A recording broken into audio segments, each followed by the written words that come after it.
Pessoal, hoje eu vou falar o que achei de um aparelho que está comigo há 2 meses, o Pixel 4a. Horas usei como celular principal, horas secundário quando eu testei outros. Esse é o chamado celular do Google, né? Uma linha famosa pela qualidade de câmera e por trazer Android limpo, uma espécie de versão referência. E claro, o aparelho tem um bom número de atualizações garantidas. O 4a foi lançado no segundo semestre de 2020, pouco antes do Pixel 5. Apesar da diferença de números, ambos são de uma mesma linha, super parecidos. Nas câmeras principais, no tamanho, no design, enfim. Duas diferenças notáveis são o processador, em que a gente tem o Snapdragon 730G contra o 765G, e lentes traseiras. Aqui não existe a Ultra Wide, só a principal. Eu achei um aparelhinho ótimo de manusear, sabem? O acabamento de plástico preto fosco me agrada, ele tem botões bastante clicáveis na lateral direita, o leitor de impressões digitais traseiro ainda é o ideal para mim, e a pegada é boa. É simplesmente um telefone sem extravagâncias nesse lance de design e construção, trazendo algo como o básico oferecido pela indústria neste momento.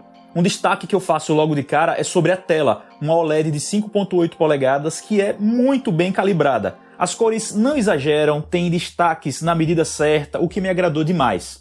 Eu fui usuário do Pixel 3a, a versão anterior, e em relação a ele percebi duas perdas aqui. A primeira é que ele não tem aquele lance de apertar as bordas laterais para chamar a assistente do Google. Isso tanto faz, porque eu nem usava. Mas a segunda é que o motor de vibração que o Google pôs aqui parece mais simples. O do 3a era meio que o motorzinho do iPhone. Quer dizer, ele vibrava de uma forma mais sutil, o que até me fez manter o feedback da tela ao digitar. No 4a eu percebi uma resposta mais comum encontrada em aparelhos Android. Dá aquela tremida um pouco mais grosseira, talvez, e aí eu desabilitei como sempre faço em meus outros telefones.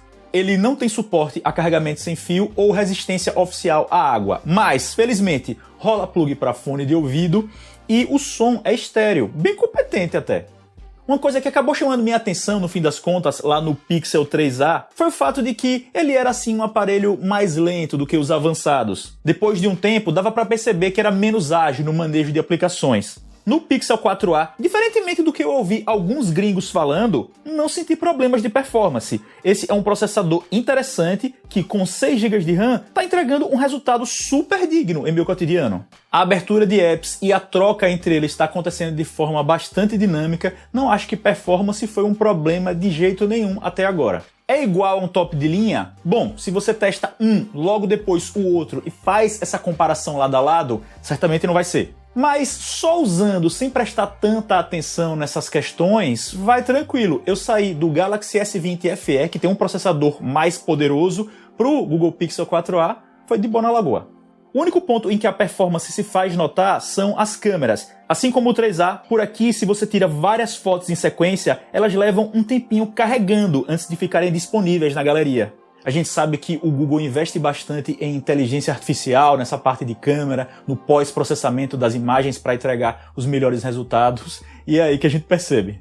Em relação às fotos, eu achei o Pixel 4a um celular muito garantido. Ele realmente tira coelhos da cartola em diferentes cenários. É interessante usar um telefone que, mesmo nas situações mais estranhas, ele processa a imagem e entrega algo interessante. Recentemente eu usei iPhone 12 e o Galaxy S20 FE, e sim, estão no mesmo nível, mas as fotos do Pixel ainda têm um perfil de cor que me agrada bastante. Às vezes com os tons mais destacados, às vezes com um contraste levemente puxado. O modo retrato dele mesmo, pelo menos para tirar fotos de pessoas, é o meu preferido hoje, pelo menos o da câmera traseira.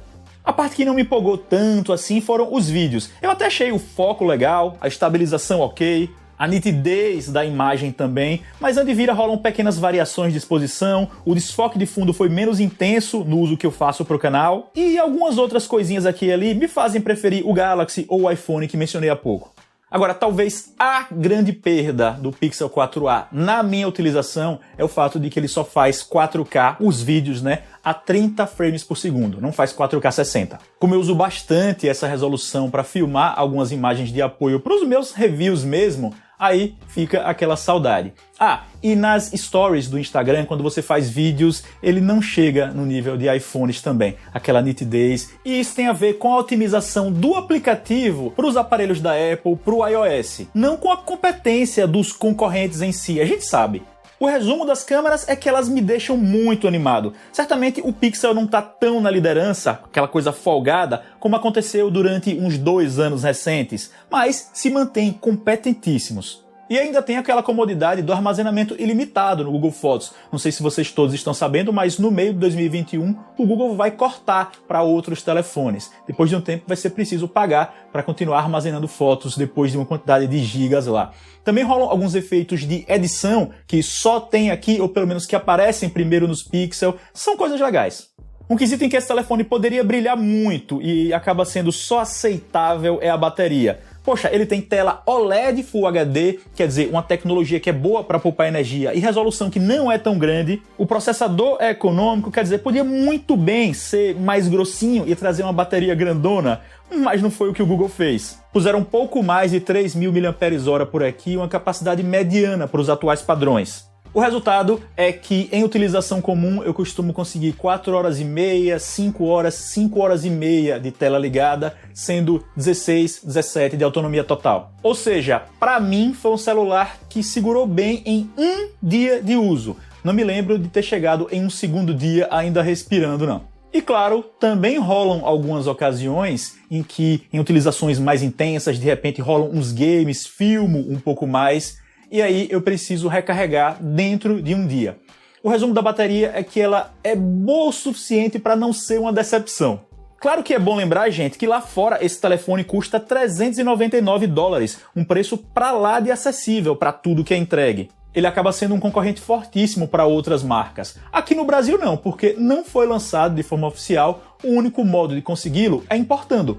Custo-benefício definitivamente não foi o caso quando peguei, porque contando a taxa de importação direto dos Estados Unidos, ficou bem carinho no fim das contas. Dito tudo isso, não é aquele aparelho para quem quer o máximo de retorno pelo valor pago em nosso país, né? Pelo simples fato de que importar da gringa pode sair bem caro. Mas avaliando só o telefone, é absolutamente fácil de gostar do Pixel 4a. Design show de bola, confortável de usar, tela muito boa e câmeras ótimas, que ainda tiram sim muitos coelhos da cartola. Então, se é para falar só da minha experiência com o telefone, puta aparelhinho bacana, uma pena que o Google ainda não decidiu trazer Pixels ao Brasil. Espero que vocês tenham curtido o vídeo, se é o caso, não deixem de escolher o gostei aqui embaixo, que é o joinha. Para quem ainda não foi inscrito, inscreva-se, escolha o sininho logo ao lado, porque assim você me dá uma força gigante e é de graça, gente. Então por que não? Inscrevam-se aí, beleza? Sigam-me nas redes sociais que estão na tela e também na descrição. E a gente se vê. Até mais.